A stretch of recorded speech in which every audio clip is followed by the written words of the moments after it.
Oh, God, here we go again. Britain is set to pay Libya £1 million to help return African migrants to their country of origin. The illegal immigrations minister, Michael Tomlinson, says the pioneering scheme involving the voluntary returns was a fundamental tool in driving down migration numbers. But questions have been raised over whether the UK should be funding this deal in the first place. Excuse me, I just bashed my head against the desk. Join me if you like. Talking this one through is a former Labour advisor, Scarlett Maguire, and co-deputy leader of Reform UK, Ben Habib. Thank you so much for joining me. I'm so glad I got two very intelligent political brains to explain what's going on. Ben, I mean, we just seem to be handing money over to any country that comes along now saying they can help us out. Why? Yeah, well, I mean, £1 million is modest by comparison to the, hundreds of millions we've handed France for not stopping the boats. But I think the idea behind this is that it's difficult for us to return people to their country of origin because of the Human Rights Act and the European Convention of Human Rights, of which we're a member, and their court is our most superior court for human rights. So to get Libya to do it, and I think that where they've got the idea from is what the Australians were doing in Operation Sovereign Borders back in 2013, where they would literally drive boats back, board them, drive them back to Indonesia, and then Indonesia would do the dirty work of deporting the people back to the countries from which they came.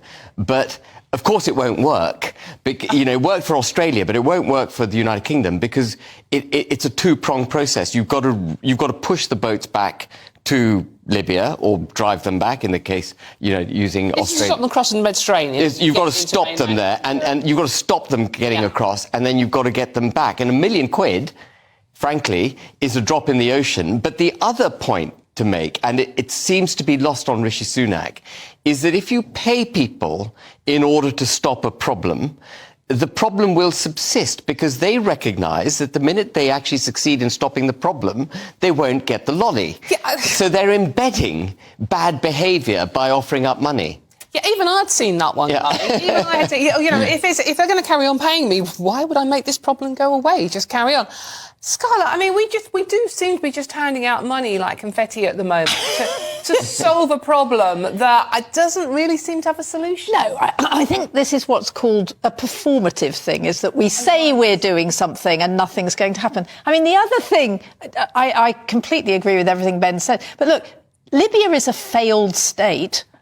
And the big reason Libya is a failed state is what the British government did in it, was that we destroyed admittedly a dictator, and it is basically run by gangs.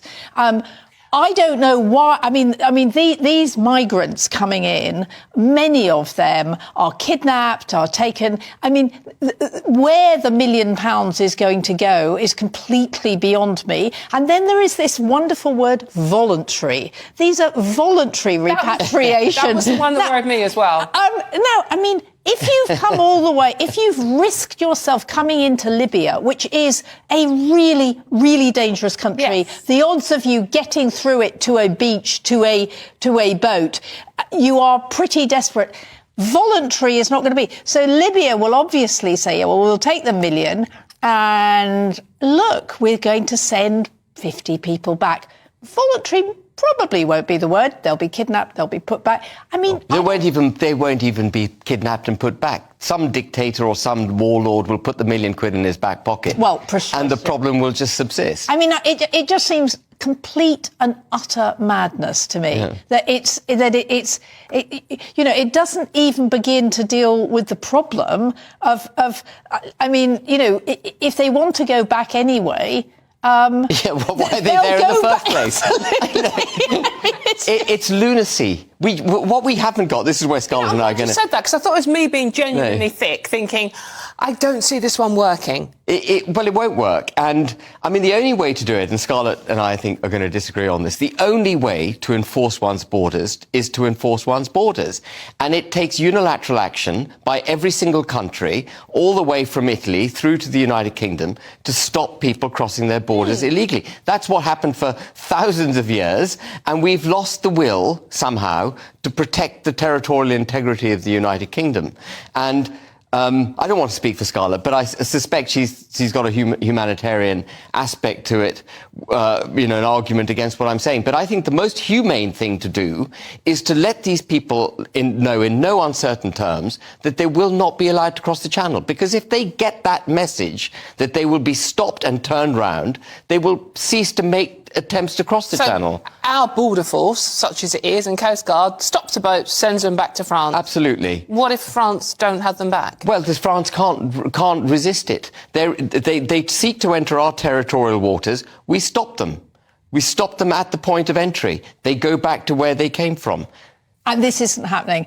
And I mean, the reason things have changed is because of the desperation of people. I mean, 10 years ago, or even 20 years ago, were people risking their lives? I mean, 1,500 people are thought to have died leaving Libya in the last 12 months, right? I mean, it is that journey across the Mediterranean is really desperate.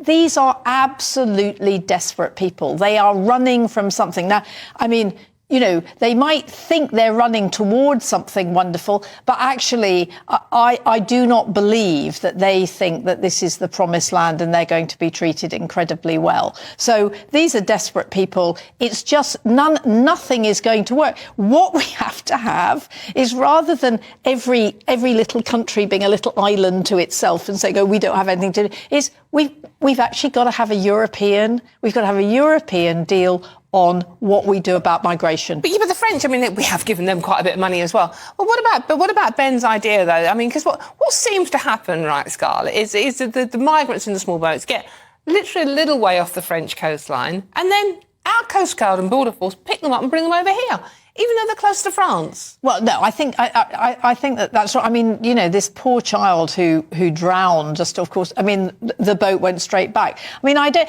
But if you were French, right, if you were the French government... Steady on. Okay, Okay, but what I don't understand is why we expect the French government... So these people, France doesn't really want them anyway. No. France doesn't...